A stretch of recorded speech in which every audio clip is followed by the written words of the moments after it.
Welcome to the RawXchange. It's your boy, Trev G. And today's a little different. If everybody knows, October 10th was Mental Health Day. So we're going to go ahead in a moment, we're going to get to a little bit more serious topic for today's episode. But before we get there, let's go ahead and get to our thank yous. But as always, I'm here with my brother and my sister. Got Posh, MJ. Yup. You already know. So we want to do a special shout out to Novelty. Of course, thank you for sponsoring us and allowing us to record. They're located here in the Thornton Park District in downtown Orlando. They're a high-end cigar bar, hookah bar. They have a full bar. That we ain't using right now. Right, at all. Looking super deep. They got TVs. You can come in here and enjoy the game. Just a very chilled vibe. Of course, we got Lex in the building. Photos by Lex. We also got Lemmy in the building. Shout out to the Raw Nation, our Facebook group. Thank you. And thank you, you guys. Thank you, MJ, for showing up. Episode 51. Thank you guys. First time? Yeah. You're putting on your best white voice today. And of course, Trevor, thank you for not taking your meds today. Hey. So we see what mental health looks like from first head. I can't stand Oh, man. Yo, we should thank. Here we go. You know why Here they we go. did this? They wanted us to thank Reggie and MB. That's why. And I thought about, when I listen to episodes and go back, I'm like, we got to shout them out. They in the background. You might not hear their voice. We all know what I mean? But we got them in the got bag. So shout out to Reggie and MB. Shout out to Waterboy MB. And I got the notes Bobby on lock. Boucher. Reggie. And of course, today we have a very special guest with us. We have Pernell Bush. He is a mental health counselor from Key Counseling Solutions. Welcome. Appreciate y'all having me on, man. No doubt. Thank you, man.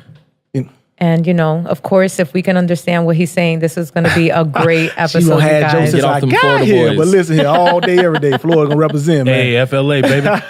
West Orange Him County. and his Android made it today. That is amazing. Can you tell people a little bit about yourself? Yes, man. How you guys doing? Once again, my Doing name's well. Pernell Bush. I'm a mental health therapist with Key Counseling Solutions. We are a private practice based out of Oviedo, Florida. Work with individuals, couples, do group work, and work with mental health diagnoses across the board. To be honest, for myself, I can honestly admit that becoming a mental health therapist was the last thing I ever thought I'll be doing, to be honest. And however the cards played out, I'm happy to be in this field for two reasons. I have been very busy and very intentional about increasing awareness within our community when it comes to mental health, and then also the representation when it comes to being a Black male in this field is few and far in between. Mm-hmm. Yeah, for sure.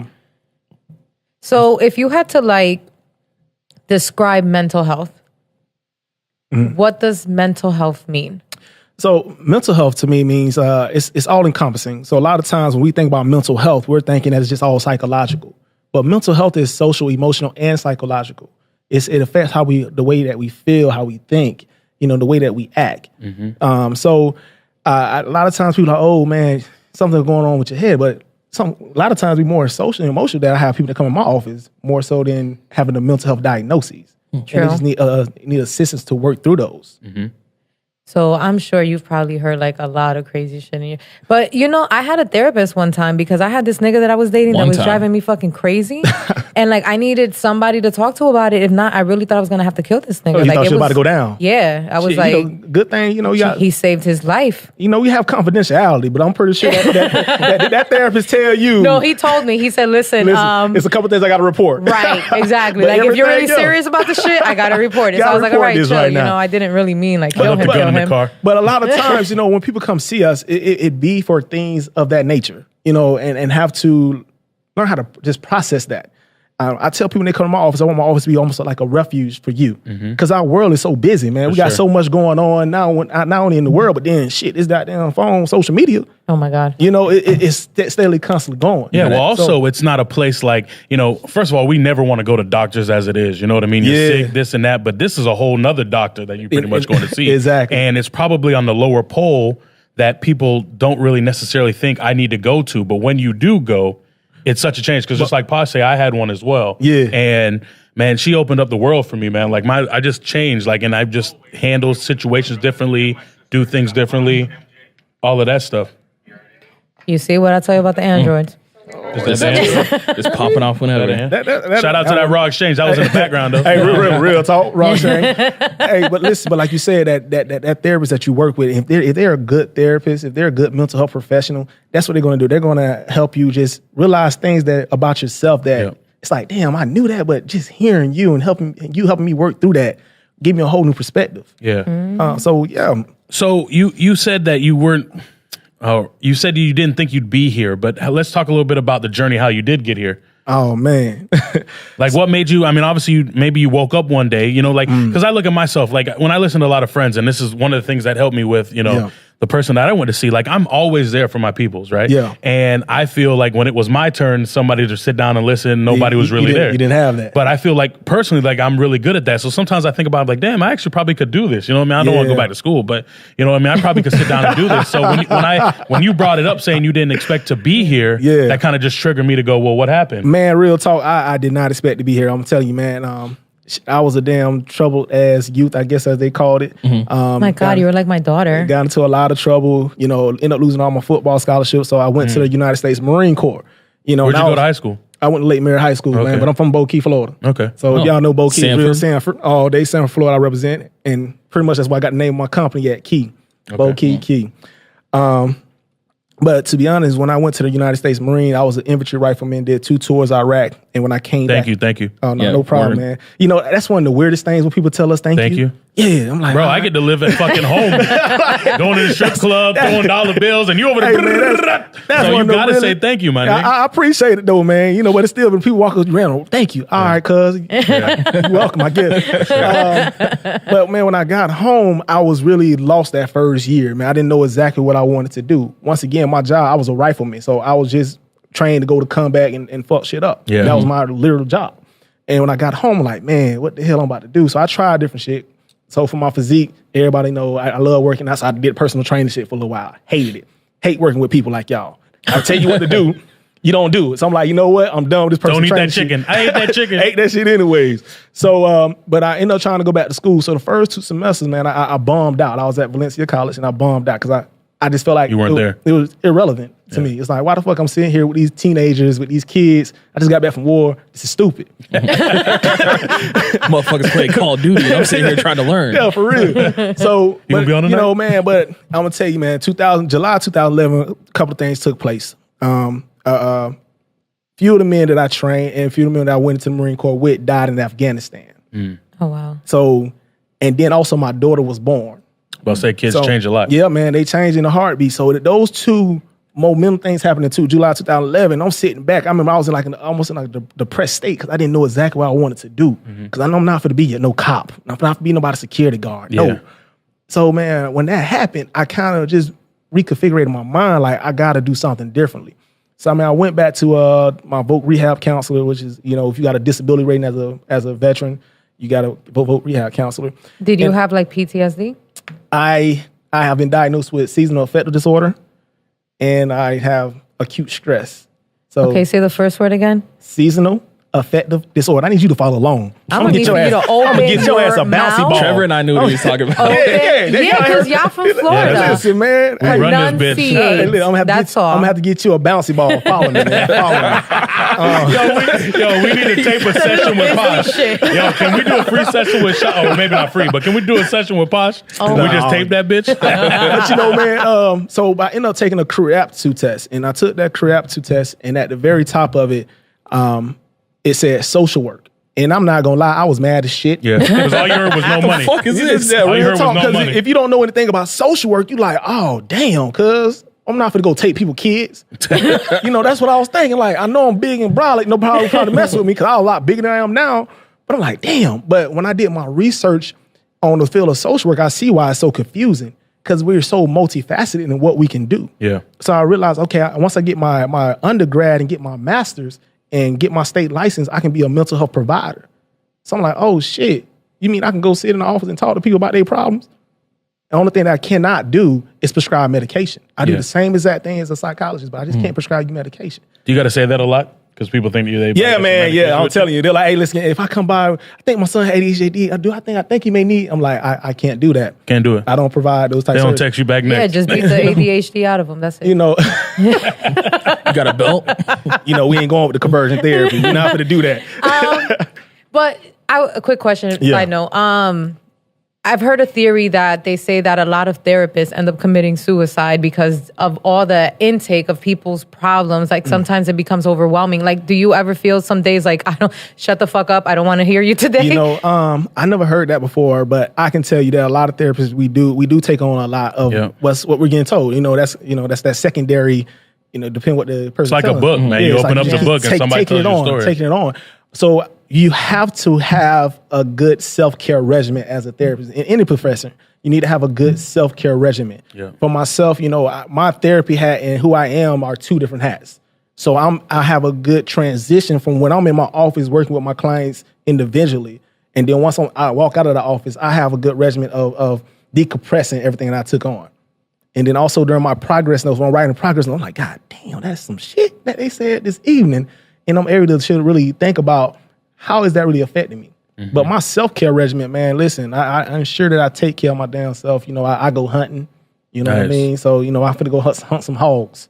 I gotta go get them. That does help me release some things. I like to go to the gym every now and then, running, boxing, spending time with my daughter. These type things help me get back to that. That's actually key. Keep yourself grounded. Keep it grounded. Work-life balance. Well, you have to take care of yourself because that's one of the things that I learned because I was always trying to please everybody and always be there. And she's like, look, you got to take care of yourself first. Right. That's number one. What's that? Everybody say, how can you pour from an empty cup? Yeah. A lot of people, we like to pour because we naturally humans like to give back. Exactly. But if you're not refilling that, what's going to hopefully happen to you?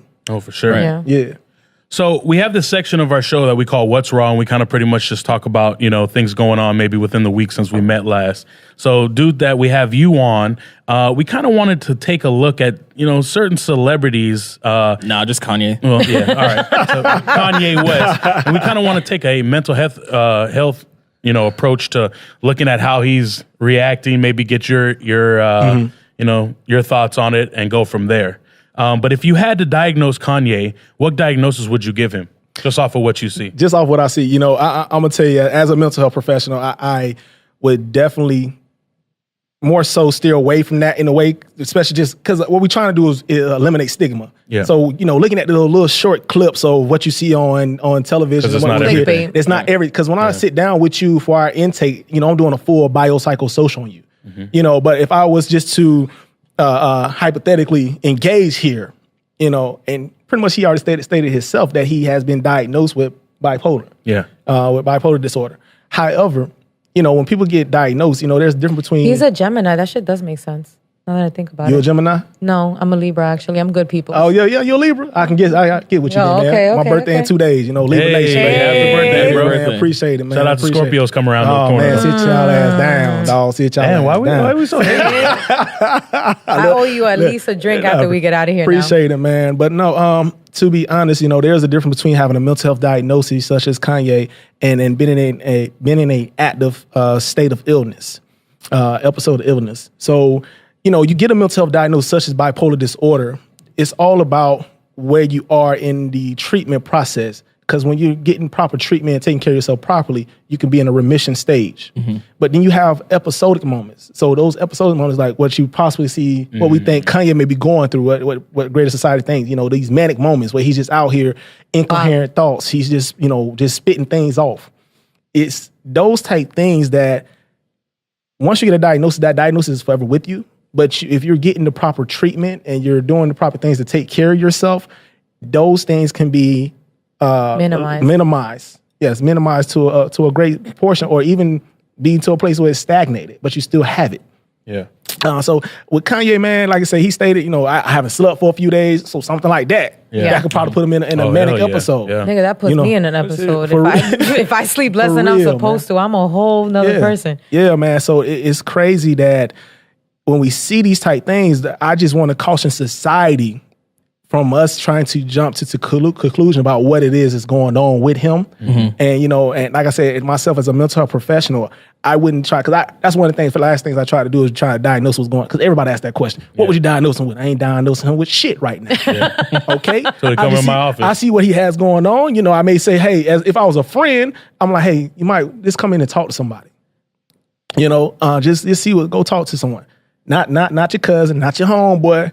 Go talk to a professional.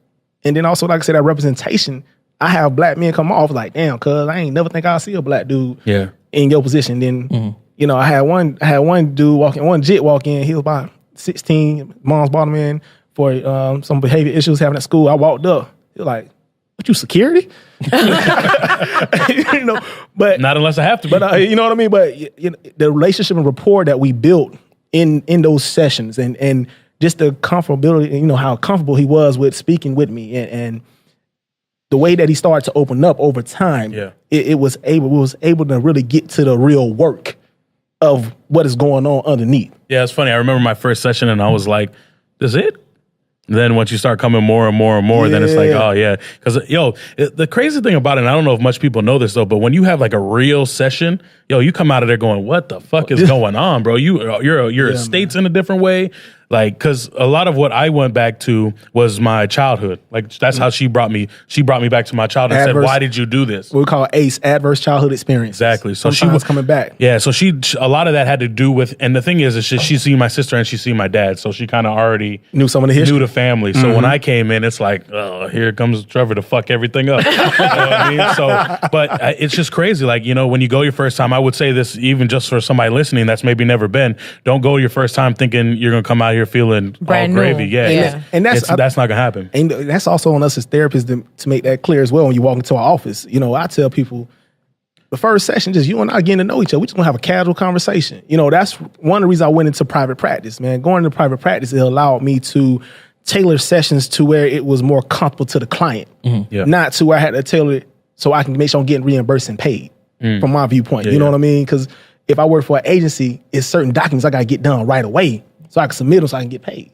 Yeah. You know, but when you're coming to a private practice, you know, them first couple of sessions, we just really getting to know each other. Right. You know, building that rapport up. And before you start opening up all these deep, dark wounds, like, I don't really know you, dog. Why would I tell you all this? Exactly. You got to build that So rapport. As we building that rapport and you start getting more comfortable, then I'll be working my therapy magic on gas. Like, start pulling it out. Like, damn, I ain't even know we was going to talk about that today. I know. I know, but it's gratifying to honestly see when your work that you're doing with the client is actually working. Because sometimes we as therapists, man, I'm not gonna lie, I may look sometimes like, damn, you a lost cause. Yeah, you get a new case. No, you get a new case. You see what's going on. You see the biopsychosocial. Like, oh shit, how am I gonna pull and work this out? You know, and it's funny that a lot of my clients that I have seen positive progression with, it be more organic than anything. You know, the modalities that I utilize, I know a lot of people know about CBT, which is cognitive behavioral therapy. You know, that's probably one of what I call my side piece modalities. That's my side piece. When you said that, I thought you were talking about weed. My bad. God damn. But for the people that might not know, can you explain that to them? Shit. Can you explain what that is? You said you can't prescribe anything. What's going on? CBT, or cognitive behavioral therapy, is a way of working with just the reframing of the way that you think and your perspective on certain things. You know, it's, you know, you may view something as very stressful. Like, I'm going to work. Like, if you already come off like, man, every time I go to work, I'm getting pissed off in this motherfucker. Yeah. Oh my God, that was my biggest thing. He's like, he took an example and he was like, you see this cup? If I were to go like this and drop the cup, it's going to break. He's like, but if I were to take this ball and drop it on the floor, it's going to bounce. He's like, you need to learn to be more flexible. You have to be able to roll with the punches, because if not, every time something happens, it's going to crush you.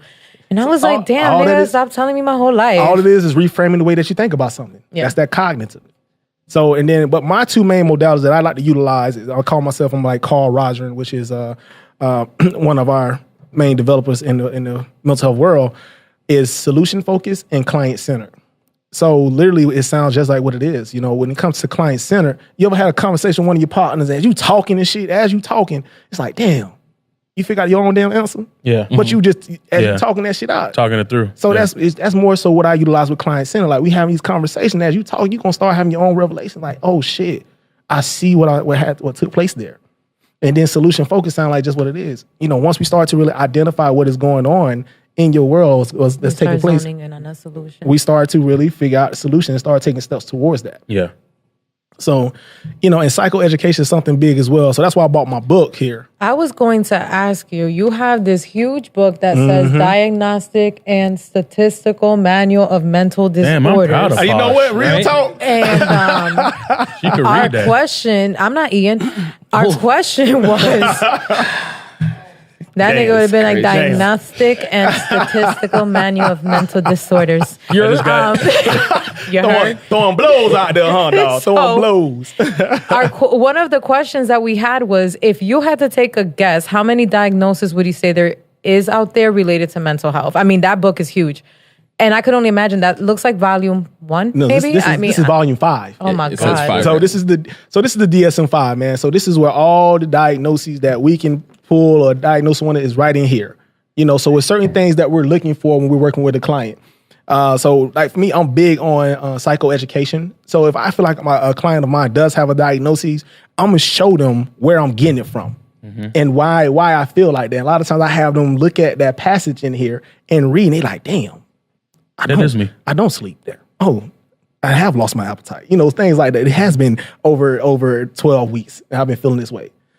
So there, I can't really state how many's in this damn book. Right. It's a damn lot. But a lot of times you hear the same common anxiety, depression, bipolar disorder. The reason I think we still hear those same common ones day in and day out is because those are things that are billable with insurances. Because insurance, They're easy. They're easy and they're billable for insurance. That and shit. You ever see the commercials on TVs and nigga be like, are you sad when you wake up? And I'm No, like, it asks you everything. Are you black? sad. Are you white? Are you purple? Are you yellow? Are you 6 feet tall? Are you under 5 foot? Did you feel like slapping your kid today? Damn. But it's even things in the back of this book here that it's called, it's a section, things that could be other focus of clinical attention. Something very simplistic as taking care of your health or, parent-child relational. Every day looking life. at me because I told you I have a problem child. Listen, all I'm stating though, we gotta talk about this shit later. We're gonna talk about we working it out, her and I. We're we working it out. having Would it be safe to say client-centered that? Posh is working it out through fucking Instagram, my nigga. Would it be Daily videos. Would it that? be safe to say that all of us suffer from something? I believe we all do possibly have something that we're working with. We all have different thresholds, mental health thresholds. And I'm gonna utilize the analogy I tell people all the time. It's like I go in the gym right now and I put 400 pounds on the bar. I can hit it, da-da. Then I expect for you to do the same thing. Like, hey, Posh, get your ass up on there and do that 400 pounds. What's gonna happen to you? nothing. titties gonna because pop. I'm You're gonna crush. You know what I mean? I'll be it's like, you wildin'. It's the same thing. It's the same thing $8,000, when we're starting to think about mental health as well, man. When your mental health, say something that might stress me out, may not stress you out. Because like shit, y'all, I done been through this before, or I done been conditioned to handle this. Something that may cause me to have PTSD, post-traumatic stress disorder, may not cause you to have PTSD, because like your threshold is different from mine. So each one of us have different thresholds. The only thing is that we can't see our minds. Yeah. So a lot of times we got people that put on these masks because they're like, well, if you can handle it, I should be able to handle it too. But on the inside, they tearing up. Right. So yeah, I believe we all do have things that we're working through. It's just some of us have capabilities. Everyone has different capacities to what they can work and what they can hold. So the most common thing that I hear that people suffer from, air quotations, is anxiety. Would you feel like anxiety and stress are closely related? They can, because stress can activate the anxiety. Okay. You know what I mean? So say if you had a work deadline, and it's like, oh shit, I got this thing coming up. So you first you're gonna feel that stress, because we all feel stress. Stress is a daily thing. You know what I mean? No matter what you're doing. I'm gonna lose my job if I don't get this on You know time. what I mean? So then once you start to feel that stress, your stress may get to a certain level that's gonna activate that anxiety. Mm-hmm. So now it's like, oh shit, you're gonna start thinking about all the things that can possibly go wrong. And it's a couple of different anxieties. You got anxieties that you have individuals that can get it and it's gonna make them move and get something done. You got some that's going to be really paralyzed. You know, that's that extreme generalized anxiety there. So stress and anxiety, they do correlate. They go hand in hand in a way, because once again, we all have stress that we deal with, but it's how you trigger and what's going to get you to that anxiety point. So for those that suffer from anxiety, would you say, when you say taking care of yourself, and I'm not speaking medically, when you say taking care of yourself, would that mean minimizing stress? Let's go back to I was talking about CBT, cognitive behavior therapy. So if we have already identified that you may get anxiety, especially if you realize it's in a certain situation or a certain place in your life. So let's continue to use work as the example. So if you know that normally you get anxiety around a deadline time, you got a big project that got to get done, and you feel like a few times like, shit, I almost been to a point to where I can't handle this. We're going to talk about different techniques that you can utilize to help minimize that, such as grounding techniques. You know, get up, go grab something. Breathe. Take your shoes off. Throw your feet on the floor real quick. Eat a peppermint. Release some of this. This energy that you have. Count 10 backwards down to 1. Even if you know you got a project coming up, how are we breaking this project down in stages? So when these stages and steps, so it won't be like you taking on the whole heap of it, right? And wait till the last minute. So we're just going to talk about different things that we can possibly do to help minimize that. Okay. So I know we have a question that says, why do you think so many celebrities suffer from mental health issues? Yeah.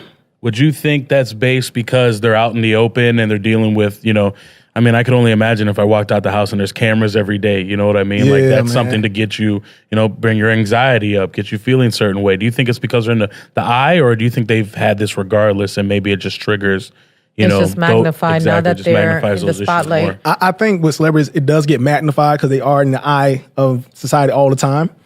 And also, when you're an artist, you know what I mean? You're opening yourself up regardlessly. Yeah. Think about it. If you're a songwriter or a rapper or a musician, you got to open yourself up to pull out this content. So now you have an open wound. You go out into society. You're getting all eyes on you. You're getting all these comments back. Yeah. All this stuff now is starting to pile up. And what we normally do, just like the rest of us, we probably know we got all these things going on internally, but we don't talk to nobody. Mm-hmm. It's like I can just handle it. Mm-hmm. But shit, yesterday I spoke on camera again yesterday, and I used an analogy. When I was in boot camp, bro, one of the most diabolical things I seen my drill instructor do was give a damn recruit a light piece of paper, right, and hold it like this. So at first we all thought that shit was funny, like, oh, what this gonna do? But after a few hours, a few hours, a few hours. That.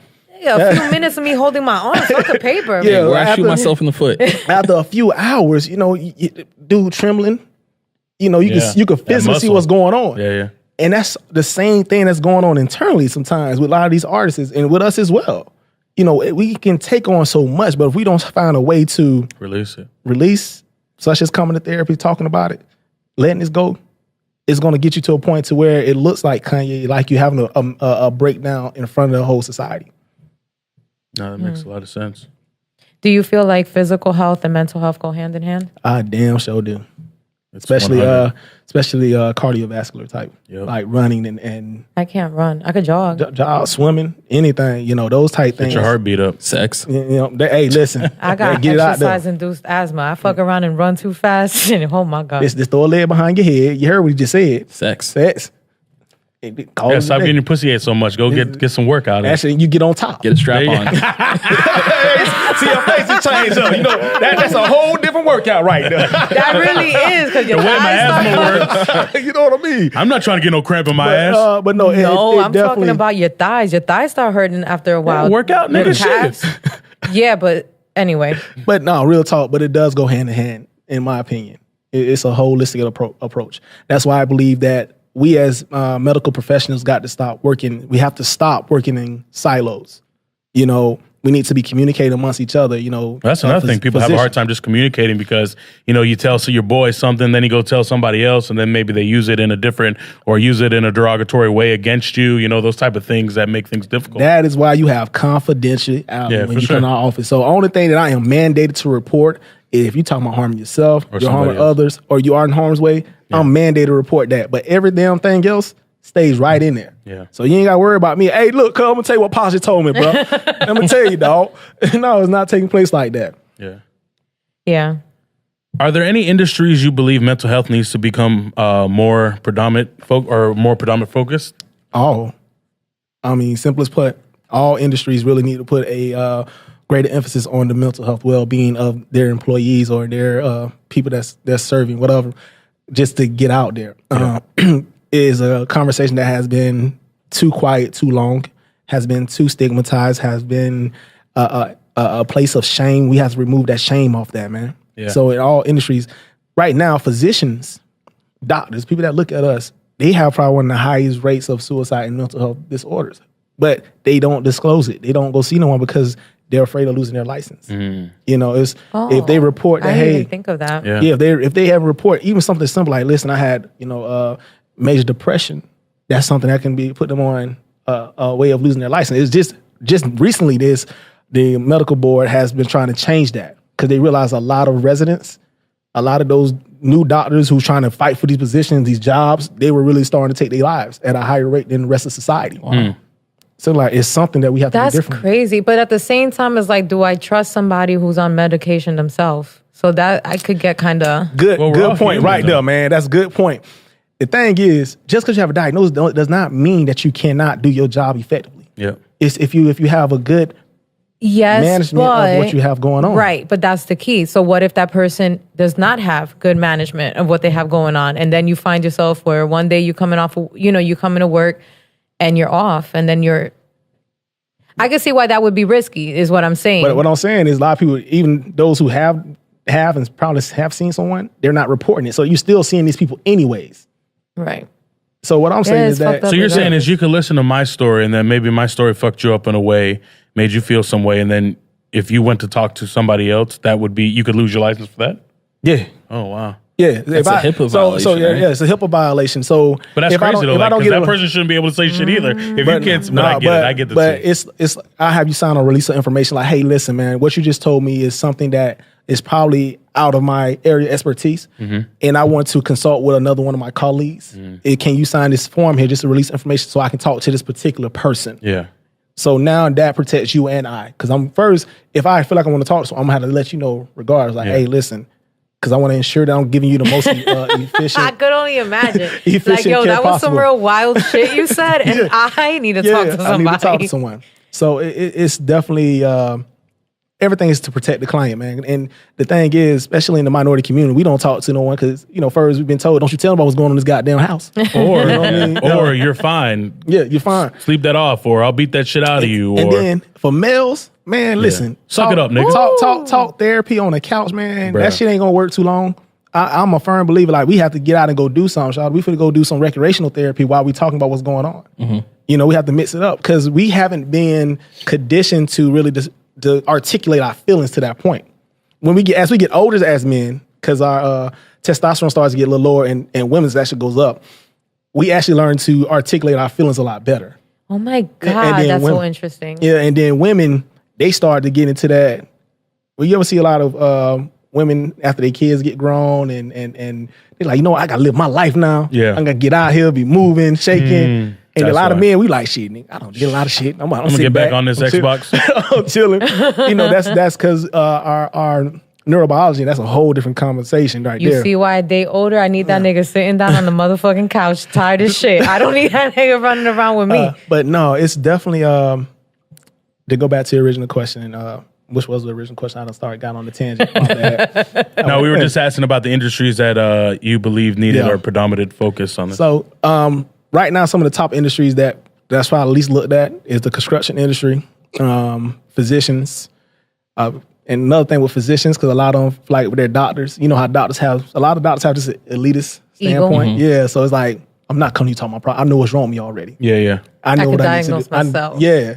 And also the general society be doing that. Well, I went to WebMD, and I figured this I is wonder if doctors be like diagnosing themselves and prescribing themselves shit. I'm sure there has to be something underground like that. Like, you know what? He told you he can't prescribe. Yeah, I know he can't, but I'm just speaking in general. But no, these are the type of industries I really believe that mental health need to become more prevalent. And then also the entertainment industry. At the end of the day, you see now the Carolina Panthers just brought on a full-time mental health specialist in-house for their athletes. You saw New York just passed it for all schools. All schools start which is great. That's awesome. Yeah. You know, and one thing you look at too is, you know, just the evolution of how we've changed and grown because, you know, back when our parents went to school, or even when we went to school somewhat, I mean, there's a portion of it that we were a part of that, but, you know, we didn't have to worry about, you know, social media beating us over the head. Like when we went home, played outside, it was done. Came back to school. If you still cracking jokes, hopefully you had something better for that person, shut them up. You know, now it's constant. This, videos viral, whatever the case may be. And that's making people go haywire, you know what I mean? Because they don't know how to handle that, or they don't have nobody to talk to. Because imagine, you know, I was watching this one show on Netflix, and this chick went to a party, and she was really like she did everything right, but she wanted to go out and experience something. And she got in, and, you know, I don't know if she did drugs or got a little tipsy, and, you know, some boys played around with her, and shit went viral, and the chick killed herself like the following week because she couldn't handle the pressure of everything. 13 Reasons Why. Crazy. I was going to ask That's you. what it was, 13 Reasons Why? Yeah. Is that why? Oh, yeah, you're right. Yeah. I was going to ask you, how do you feel about that? Because sometimes, like, with myself and my kids, like, I look at it like, bro, y'all got it good. You know what I mean? Like, in comparison to how I was being raised. Man, listen. And I sometimes every be generation like, said that, right? Because, like, my daughter be like, I got social anxiety. I'm like, how the fuck do you even know this word? Furthermore, what it means. Did you ask like, her to say it again when she said it? But, you know, Use the bouncy ball. That's what we have to stop doing as parents, is minimizing what our kids may be going through because they're kids. Because I know, because we growing but up. I just feel like, why are kids nowadays so soft and so sensitive versus, like, you see, because, like, for me, when I was growing up, like they said, like, you can go to school, you can crack jokes, but like, yo, you got some bum ass sneakers on today. What's up with your sneakers? Or you a bum, you broke, you blah, blah, blah. And it's like, you kind of develop this. But that's because we weren't open to have it either. You know, we were told to shut the fuck up. You develop like tough skin. You know what I'm saying? Like, but you listen, could handle. I feel on. like I could handle certain things better. But like you said, when you went to school though, did you have social media? Nah. You know what I mean? So a lot of these kids, their world a lot different from ours. When we went to school, we had that time to decompress. Like we said, we at school, I'm gonna crack jokes on your ass. You got a gap in your goddamn mouth. Your damn eyebrows fucked up. You know what I mean? I'm going in. That nigga went ham already. You know what I mean? You know what I'm saying? I'm going in. My eyebrows? But you know, is he talking about me? Today. Yes, nigga, he was. But I'm just saying though, remember, come on, See, man. you can't be nice to come on. Florida niggas? Hey, I'm just saying though, You say man. you got a free class for y'all once. At the end of the day, though, when you left that schoolhouse or left that environment, you back at home in a way, and you're around, you're in your neighborhood, so you still might get called jokes. But our kids now, that social media is a whole different beast. Do you feel like then, with that said, that kids shouldn't have social media? No, I wouldn't say that. I think what we have to start doing better is now learning how to communicate with them, not to downplay or say, get tougher skin. Toughen up. You know, actually communicate. Why do you feel this way? Have an open door policy. Yes, man. You gotta have that type of conversation. Even if it's not every night. Punching my son in the chest and be like, "Yo, toughen up, nigga." Like, that's not cool. Listen, I'm a firm believer. Sometimes a punch in the chest. Hey, man. Sometimes you got. Okay, all right. When he's disrespectful. Hey, I talked to you about 5 times. It's time to man up. But no, this is what I like. I did this with one of my parents and their family. You know, even if it's just one night a week, have an amnesty night for an hour or two. You know, where everybody can really disclose how they've been feeling the week. Made them feel how they talking about, hey, mom, this is how I fucking feel about you. I ain't gonna say cuss in front of you, but this is how I felt. And us being humble enough, and not just humble, but also being caring enough to actually try to hear them. And I said, you're right though, because now that I think about it too, like the way we were raised, right? We know how to raise our kids off how our parents were raised us. Yeah. And the sections that we don't want to, raise our kids, we tell ourselves we don't want to do that because we didn't like that. Instead of like what you're saying, like really trying to understand where they're coming from, because you're helping them through a situation instead of like what our kid, man, my Jamaican household, bro, fuck that shit. Yo, tighten the fuck up, nigga. Go sit in the corner, cry that shit out if you want to be a little bitch. Like that's the type of shit I had to deal with. Man. But then guess what? You hold all that shit in, and then when you get to 19, 20, and I didn't have football no more to relieve my stress. You have no goddamn emotional regulation. Somewhere else. You don't know how to, no emotional regulation. Yeah. So now you got grown men and women out here that don't know how to have conversation, that always arguing, fighting, or upset, and just have no emotional regulation because it was never taught that. Damn, so you're trying to tell me this is where my anger issues come from not having any emotional regulation? Not having had the space in your home to talk with somebody what's going on, because that's what we're here to do. We're here to give guidance. So as adults, we don't have these type feelings before. So now we can try to do our best to give guidance, but also do best to also listen. Yeah. Not just be that one that yump. That's why I tell a lot of parents, when you have that amnesty hour, do an 80-20, man. 80% listening, 20% talking. You know what I mean? Have the opportunity to let them really voice them so they feel like they heard. A lot of times people want to come to my office just so they know they fucking been heard. Yeah. That's it. That shit is crazy. Can I ask you a question? Because I have you on here, and I know I'd probably have to go through some stuff, but I'll just bring it out. Like, there's times like when me and my invoice your ass. When me and my wife will ask me a question, and for some reason internally, I really just don't want to answer it, and the nigga in me is just like, man, fuck it, I'm not gonna talk about it. Why do you think that would be? Me too. That somebody would be like, I just don't want to talk about that situation. Because you know what, I kind of had it this weekend, and I think I almost scheduled another appointment with the lady because it's been a while, but I'm like, I start noticing things and wondering why internally. I'm like, I know I was in a depressed state this weekend, and how I handle with a lot of shit, the gym is one. Like she always told me, make sure you go to the gym because that makes you happy. Yeah. Like, and it does. Like going there and you're just a happy individual. You gotta understand, it's a lot of different things when you talk about self-care. It's something that we talk about, like intersectionality.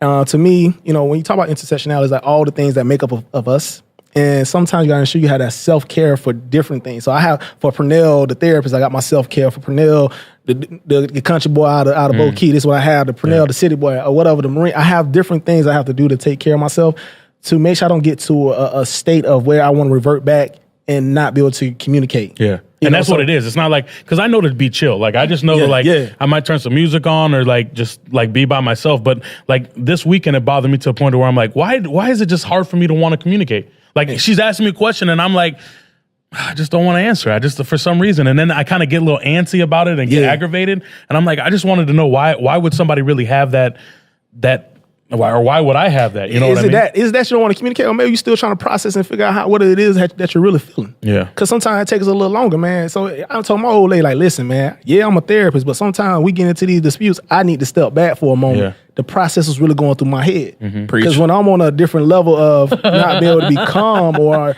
we're in a state of argument, because we all argue. Yeah. I'm country. I'm not gonna lie, and I'm hood, and I have a speech impediment. Yeah, so a lot.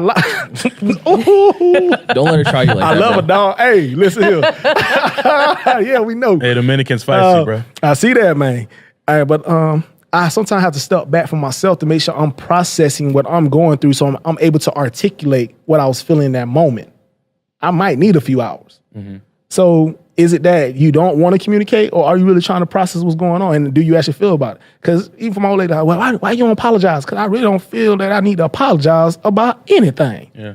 But maybe let me go back and really think and see if I had fucked up. If I fucked up somewhere. Thank you. That's changed a lot for me too. Thank you.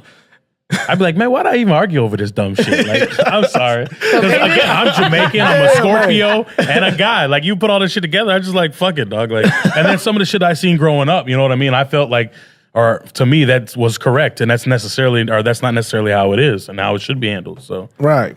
That shit is crazy. So speaking of being a man, I'm sorry to cut you off, Posh. Go ahead.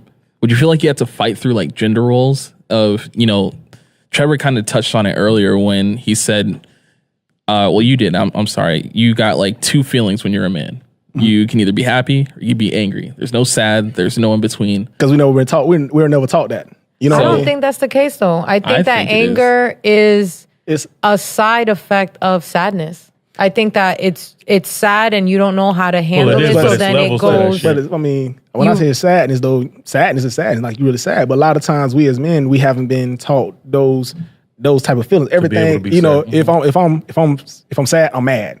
If I'm depressed, I'm mad. Yeah. If I'm flustered, I'm mad. So it's like because every other feeling is almost being taught as being weak. Right. So I'll show you that I'm mad no matter what else I may be feeling, in which that kind of stunt our capabilities articulate what we're actually going through.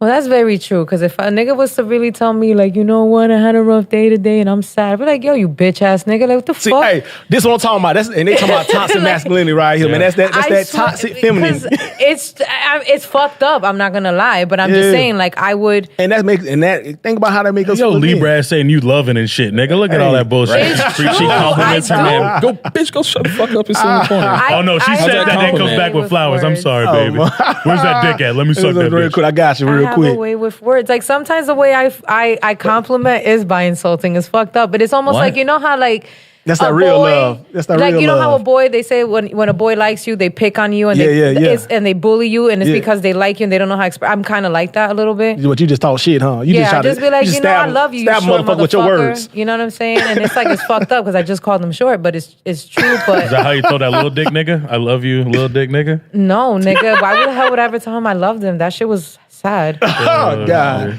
Sorry, but to get back, to be honest though, that's why a lot of men, we don't really talk about our true feelings. You know, we don't have that place because a lot of times, even though women gonna be like, yeah, hell yeah, baby, but it's like internally we thinking our woman like, oh, you a bitch. You know what it is though?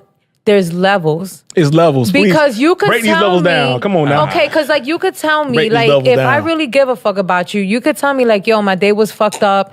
This happened, this happened, this happened. And I'm going to be like, damn, you know what I'm saying? I'm sorry, whatever. Try to fix it. But if a nigga will outright start like bawling his eyes out and shit, I'm going to be like, yo, nigga, like toughen up. What and the then fuck you is mad, this? and then you mad when he shut down and don't talk to you no more. Exactly. And then he go find Betty over. What I just heard though, she saying is level. So it's like, nigga, we just talking. You can you might be express bae, or yourself, but if you're like a softie, like that's almost like unattractive. Like I'm not gonna lie to Only you. thing Like you it's want almost soft is his like dick at times, right? never.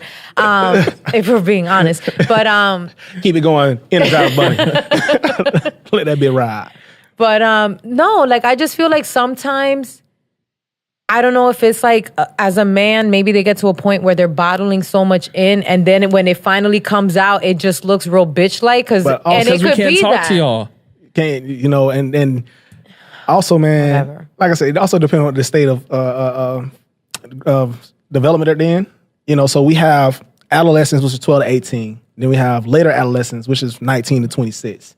Then you got early adulthood, which is 27 to 33. And then you get into adulthood. So Shit, I'm about to be in adulthood in a couple days, man. I'm still young. No. Adulthood kind of takes them into like the early 40s. You know what I mean? So adulthood is a long longevity. But the thing is, as we get to certain points in our lives, men, we do learn, you know, we get a little more like, damn, this whole shit, all this shit I've been balling all these years, I need someone I can trust and confide in. Hopefully that's my old lady. I feel like, bro, I'm the only person in this house that's allowed a period. Like, don't fucking cry because, like, on some dumb shit. Like, I just, hey, man, y'all stay the hell away from Posh. Don't fuck with Posh, man. Like, you can't be crying because we ran out of fucking cookies or some shit, or somebody ate your chips. Like, nah, fam. I think those are two different Like, situations, right? I had a rough day. Yeah, All I wanted was my fucking chips, and my chips are gone, bitch. And you're like, yo, what the fuck is wrong with you? Lucky crying about some chips instead of another bitch. Oh, man. I mean, yeah, but sometimes, What you say now? Say that one more time, dog. Said be like he's only crying about chips and not another bitch. Right on time. Could you imagine? Oh, Could man. you? No, I can't. Could you imagine? I like y'all, man. I really like y'all. Y'all some good people. My work husband was cheating on me. You're like, bitch, your work husband. I mean, chips. My chips are missing out. Yo, but you know how that be when you get, you're like, yo, you have a bad day, right? And you're like, damn, for some people, food is what they need, you know? And they go home and like, yo, I'm gonna open this bag of chips or whatever. You get home and that bag of chips ain't there. Like that motherfucker. They already on the fucking edge, and then they get home, they chips. Now the Hulk's coming out, flipping tables and shit. Like what the fuck? And she's the one eating the chips. Turning green, just eating in the corner like, what? So what, nigga? What? So what? You know what I mean? Posh is the bitch to go like, he goes, hey, I'll talk to you when I get home. It's been a bad day. This nigga like chips. Hold on. All right, let's see here. Let's see really how mad she is. Oh, but while we on that though, that's why it's very important that I think each and every person have a therapist on their team. You know what I mean? Just like you'll have a physician, a doctor, a personal trainer, whatever. Have a physician, therapist on your team that you can go and talk to, because we're a third party removed. So you might have that fucking chill meltdown, and you might need to get the fuck away because you can't talk to nobody within your circle. And you damn sure want to tell your homeboy, like, hey man, this bitch. And if you're close to them, you can call them sometimes too, you know? Yeah, like yeah. If you're in like a real state of mind, like, I'm in a code red. Like, so give me 15 minutes. Even like me, like with some of my patients, they might. I'll cash out you some bread. Some of my clients might text me, like, hey, Mr. Bush, I need to holler at you. If they text me, like, Mr. Bush, I need to holler at you, something very serious, I'm like, all right, cool, I give you a 15-minute like grace period, let's talk about it. And if it's something that serious, we need to get you in the office. Yeah. You know, so definitely, man, it's very important that we just start to really push how important it is to have that outlet for not only your spiritual as we go to church, but also, you know, for your mind as well. I totally, especially, you know, for anybody, you know, because obviously this is the RawXchange. We like to have fun, poke jokes, but obviously it's a more serious topic. But, you know, me personally, I will tell anybody that's even thought about it that, you know, go maybe do your research, find some people who you think might be suitable for you, and then go try it. And then I'm going to say, don't do it once. You know, give yourself at least a month. If you're going to do a month, you need to go every week or bi-weekly. Give yourself at least 4 sessions for that person to get to know you, because it really will change just your thought process, because your thought process it's your mind, man. You can tell your mind to do anything. And if you're looking at things in a different way, or the way you were raised, which necessarily might not be the correct way, this will slowly help you get to where you need to be and help in those situations. And you're exactly right. A therapist is not a one size fit all. You know what I mean? People might find me on my Psychology Today profile, or they might be heard word of mouth. I tell people all the time, just come in and see how we build. If we don't feel that vibe, then I got other people I'm gonna recommend you to. That's what a good therapist would do. You know, people like that's bad business model, but what I want is to ensure that this person's getting better, getting the help that they need. Yeah. You know, so yeah, man, try a few different therapists. If you find one that you think you may be vibing with, try a few different sessions with them. You know, I tell my client, let's try up the 6 sessions, and we'll check in after that 6th session. Hey, do you feel like it's been effective? Do you think it's something you want to continue on with? And people think, oh, I gotta go to a therapist every week. Man, listen, not necessarily. If you want to drop in once a month, just to make like, man, I just need to have that decompression time. Let me just drop in. I call that shit the vent sessions. Just drop in. This is what's going on. Sometimes that's what's necessary. I'd rather you come once a month or even once a goddamn quarter than none at all. Yeah, for sure. Yeah, I remember in the beginning I think I was like every week for a month. Then I went bi-weekly, and then I haven't gone since. But you ain't shit. Well, the thing is, actually, you know what, man? And that's the funny thing is, when we got in there, she just was like, you know, Trev, you're a really smart individual. You know, there's just certain things that you have to look at and change. And she brought me to those situations. And I could call her anytime I want, but she just took me to those situations, and she taught me so much, man. It's crazy, because me and my wife went one time, and at that time I took a break from her, but we were having some issues, so we went in, and she was just like, and I know my wife probably hated this, but she was like, yo, Trev, I can see your growth tremendously since you were here last. And it's just all the stuff that she taught me. And so hold on. Your wife, well, of course, your wife hated hearing that? Because she didn't already want to be there. She didn't want to be there, and then she was bigging up how this nigga doing all this great shit, but he ain't doing great shit for me at home. Like, what the fuck is this shit? You know what I mean? Shit. So like, you want to tell this nigga he's doing good in front of me? Exactly, right? But, you know, it was just one of those things. But if you really go into it and go with an open mind, and, you know, of course, the first time you go, you're like, man, what the fuck is this? But at the time that I went with her, I knew I was at my rock bottom, like, and not necessarily, you know, rock bottom, but mentally I was at my rock bottom. Like, I just didn't know where I was at. Everything bothered me, you know. It was just one of those things, and it was just, you know, slowly untangle, you know, the yarn and get there. So, and that's good, bro. And that, you know, and that's one thing I wish people don't wait till you get to your rock bottom, man. You know, come when you're at a good state. You know, it's keep you at that good state. And for me, man, like I said, man, the way I was raised, man, my dad's Jamaican, bro, and like for me, it was suck that shit up. You know, stop being a bitch. Likewise, half the same shit Posh is talking about is how I was raised. So when I looked at that, I'm like, fuck, I'm gonna go talk to somebody about, which I understood where it's at, but I'm like, I'm not gonna get what I need out of it. You know what I mean? And I was wrong. I was very, very, very wrong, because again, if you go to the right person, or that person clicks like you were stating, they'll find your issues. They'll find out really what bothers you. And it's not going to, like I said, it's not going to be first time. It's not going to be the second time. It may be the 4th, 5th, 6th, and then y'all start steamrolling through. But, you know, it's going to take that time, because you have to open up too. If you're doing that, I didn't open up to her right away. You know what I mean? And, you know, it was this little old lady, and she just da-da-da-da. But, you know, she was really gangsta at certain points. So I started opening up. Oh, this bitch doesn't know what she's talking about. All right, cool. And then, you know, she just kept it real. Like, she wasn't fake. And that's the shit that I like. You know what I mean? Yeah. It wasn't those, you know, you could just tell she cared. And the reason she cared is because she told me to go do stuff to better myself, instead of just the shit that you may hear somebody say. Yeah, you know? man. Yeah. So let me ask you this. How do you feel when it's time to part ways? Like, do you ever feel like you have a hard time with certain clients? Like, you vibe with them to that extent that if you don't see them ever again, you'd be like, damn, whatever happened to so-and-so? When it's time to part ways, I kind of get excited because that told me that this client has gotten to a point to where, damn, everything that we have worked through in this office is great. They're able to utilize it. They have all the tools that may be necessary. So we'll never truly part ways in a way because, like, hey, listen, if you ever need me, I'm here. You know who you can reach out to. Yeah. But I feel as if you're doing so well, we can discharge. So I really don't get sad. I get more excited for them. And hopefully everything that we talked about in that office, they utilize and they able to try to pass that out. That's a good way of viewing it. I don't know. I kind of cried when I was like, I'm not really going to see you ever again, but good looking out because I was wilding. But now I don't have clients do that. Because I'm kind of like the shit. But but now I had clients like, oh my God, like crying, like, man, it's really. And I'm talking, I don't have male clients crying. You see, there they go. Hey, there ain't nothing wrong with that, man. See, here you go. Here you go, Posh, man. You know what? Hey, man, throw her ass away, man. I know, we were just talking about last episode. So we kind of went off a little bit on this, but do you think that kids nowadays are more affected by mental health issues, or do you feel like it's something that's always been there? They're just being more outspoken about. I think it's always been there. It has always been there when we was kids. Now that our kids are kids, I just think that our kids are more exposed to it. We're more exposed because we see it. We're on social media as well. We see everything is on media. So I think now that we're in a better position, that we know that this mental health is real, it's time for us to start really doing the work to alleviate it and not wait until our kids or when they're adults and then their breaking point. Yeah. So that's why I'm excited. That's why I think in school it's great. Yeah, that's why I was excited what they're doing up in New York, man. Yeah. They're implementing it as a part of their curriculum. Yeah. So now. Like, fuck having a counselor. Who wants a fucking counselor? Give that person the mental health individual, and even if they don't see them every week, you know what I mean?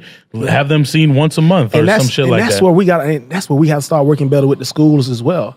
My counselor, I don't even fucking remember that conversation I had with my counselor. I don't even know who my counselor was. Dump a counselor, bro. Oh, you should do this. What? You gonna tell me what I should do in my life, nigga? Get the fuck out of here. Hey, look, man. I graduated high school. Well, no. 4 weeks before I was supposed to graduate high school, I had a 1.98 GPA, man. Oh, wow. Like, real talk. I wasn't going to school. The only time I went to school, I don't think I was going to school for to play ball, talk to girls, and make a little money here and there. I went to Lake Mary. I went to Lake Mary. I got you. They had money out there. Yeah. But I can honestly say I never talked to my guidance counselor until like that last. I needed someone to help. Like, listen, man, I'm trying to graduate so I can go to the Marine Corps. And my guidance counselor like, okay, Pernell, this is what you need to do. If you come to school for the rest of the semester without missing days and you do 50 hours of community service, we can work that out. And that was great. But when I look back at myself as a young man, a lot of things I was going through, like I had seasonal affective disorder when I was a kid, but I didn't get diagnosed until I was like 24. Yeah. You know what I mean? You could see I was going through all those depressive state, all this trauma that I seen as a jit. They just laid me as a troubled kid, but nobody ever sat down and said, damn, maybe there's something else. So we got to start asking what's wrong with that jit. Oh, that was wrong with that kid? I know you ain't from Florida. My bad. Yeah, I was like, what Jit the hell kid. is that? Jit, Okay. yeah, Jit is a kid. So instead Y'all of asking call y'all kids jits? Yeah. What the Jits, fuck? man. I call Arya Jit all the time. But yeah, instead of asking like what's wrong with that kid, we have to say what has happened to that kid. Yeah. Because something has took place that we need to start trying to work towards. What age do you feel like we should start, noticing little things when it comes to kids? When they really become real cognitive, when they're like I say about 6, 7, our kids start taking on a lot at a very early age. Bro. And What the fuck are they taking on? Bro, you have no idea. Bro, my kids. development, Yo, man, for so real. Fast. So fast, bro. My kids surprise me every my day. goddamn mama. Yo, I see shit. God damn. Matter of fact, you remind me of my mother. Matter of fact. because You are the man you are today because of me. I'm just trying to think back at DCF about to call when your ass June right was after this 6, show. when Lex was 6. DCF hate me because They hate you. They don't been there, huh? Yo, let me tell you. I told this story. Yeah, we don't. No, I'm gonna tell you a story. So there was so my son, he's gonna be 15 now, but he was like 13, 14? Yeah. And here's the thing, like I try to pride myself. I know it doesn't sound like it, but into being, I feel like a pretty cool mom. Like my kids really don't have chores. My kids don't really have a lot of responsibilities, which is probably a flaw, to be quite honest with you. But my biggest thing with them is your education. Like, I don't care about anything else. Just get your education. My kids are both very bright kids. I know what it's like to struggle and to have to work twice as hard just because I didn't go to school. So to me, I try to push that on them. Now, with that said, once the schoolwork is out of the way, nigga, go fuck some shit up. I don't care. Just make sure that your grades are on point.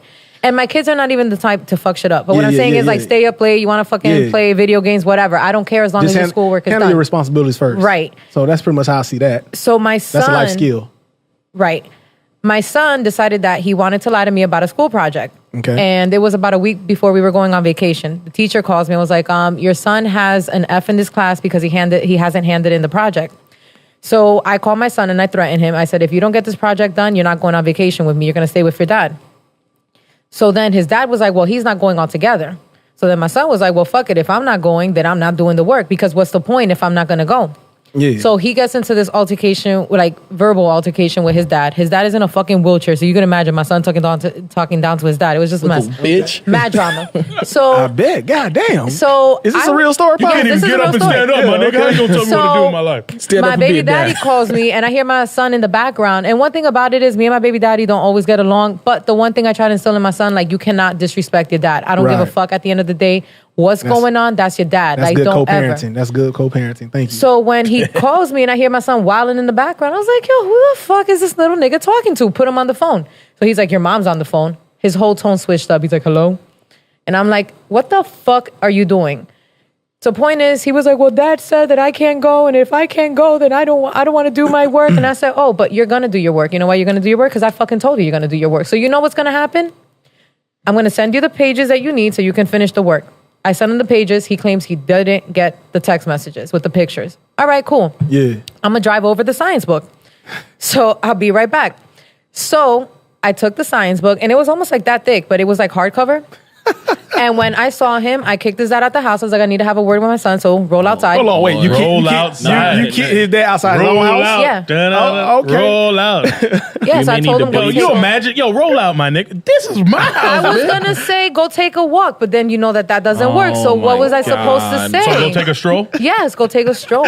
Posh. I can't with you, Posh. We may need to bleep out this next segment. So what ends up happening was so now it's just me and my son in the house. Yeah. I go upstairs to his room and I hit him with the book several times. And then he tried to get white on me. He tried to scream and shit. So I was like, let me tell you something right now. If the neighbors fucking call the cops, I promise you on everything I love, I'm going to beat the shit out of you in front of the cops. Like, don't play with me right now. Songs. So fast forward, my baby daddy takes my son to a therapist to work on their relationship. Ends up telling the therapist about the whole situation. The therapist was like, well, I have to report it. So now I have DCF at my door.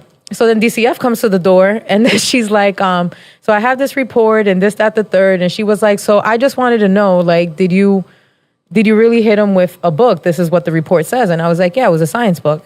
She was like, approximately, like, how many times did you... I mean, like, if 20, I had to 30? take a guess, it was, like, definitely under 50. It was something around, like, 30, 40, but I'm not too sure. I wasn't counting. These stuff would come to your house tonight. They closed the case, and that was that. I mean, he wasn't bruised. It's reopened now. He wasn't bruised. Yeah. When they took his statement, he was like, no, I fucked up. And my mom disciplined me because she loves me and she expects better from me. And that was the end of it. Right. But no, I Did believe you beat his ass when he walked back in the house? No, because it wasn't his fault. It was his dad. And then his dad calls me, I had nothing to do with it, right? And I was like, nigga, fuck you. Like, I know you had everything to do with it. Soft ass motherfucker. Like, that's what you want to say, right? Yeah, you That's what you want to say. That's why you rolling around everywhere. But, at the end of the day, to go back when we talk about our kids, it definitely got to get to a point to where, do you believe in spanking kids, or you just feel like it's all meant for you to sometimes you gotta hit the chest, man. Listen, personally, I have spanked my daughter, but I'm an escalation of force type individual. Yeah, that's like stage 5, right? That's like the last stage, So my daughter, she's only 7 now, and I raised my 4 younger siblings, and they 17, 18, 19, 20. Oh, wow. I can probably tell you how many times I had to, spank, because it's like, I'm going to have a conversation with you. Why did you do what you do? That's how my mom. One time I whooped my cousin's ass with like this metal spatula. Yeah, came with Posh, man. Listen. ADHD, my nigga. Damn. And it's finest.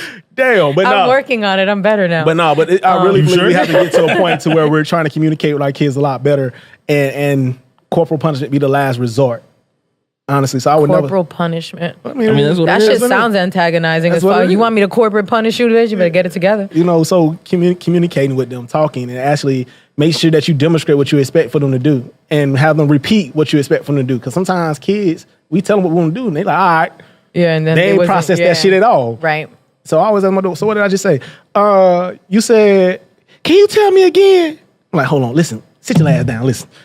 But no, so we have to get to that point. But I'm a firm believer that corporal punishment is not, if it's not done excessively, not hitting the motherfucker with a book 50 sometimes. Or It was because you're one angry. time. Because you're angry, you're beating their ass. Not because they did something Yeah, wrong. you can't do that either. So there's a lot of different things when it comes to that. So for me, that's my very, very last resort. Like my daughter now, she gets to a point where she, because I have a couple different tones. So she said, "Oh, that's that daddy tone." I know about that shit. You know what I mean? Real talk. Dad have them tones. Yeah, you got no daddy tone. So she know that tone changed up on her ass. She's like, "Oh shit." That's daddy. Like just the other day, I brought her to work with me, and I was on the phone. She was trying to get my attention. I'm looking at her like, I'm on the motherfucking phone. You see, I'm on the phone. So when I got off the phone, I like, come here. She's like, what? Oh shoot, I'm in trouble. And she started tearing up just from hearing that voice. You know what I mean? Like, that daddy can talk to you for a second. Why did you? And she's like, I'm so sorry. See, you got to put the fear of God in them. And you do that, you really don't have to spank them. You don't Yeah, have to. but You can do that without spanking. Yeah, we can do a lot of things without spanking. I just think, in our culture, spanking has become like that primary thing. That's the first thing a lot of parents think about because they're frustrated. Majority of our parents that come from low economic backgrounds already frustrated, so they're going to go to the quickest thing possible. But how effective is that? Like for me, I used to like getting ass. Whoop my ass because it's over, then I'm going to do what the hell I want to do anyways. Mm-hmm. But when my mother went to prison and my godmother took me in, she did something totally different. She was like, Peanut, I just do the best I can for you. And that shit there? Yeah.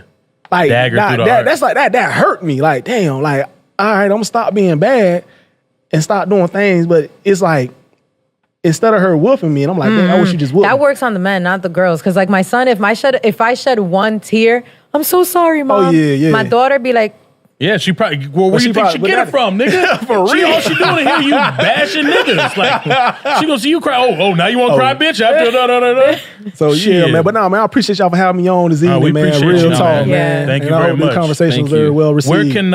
Where can people reach out to if they want to go ahead and maybe So- book some sessions or get something started? Definitely, you can find me on Psychology Today. You can find me on my name. That's Pernell Bush. You can also visit my website, which is www.keycounseling.solutions.com. 2019, bro. We don't need the WW. Hey, man, listen, dog. Let me do what I do around here. Shit, shut your ass up. And this is your therapist.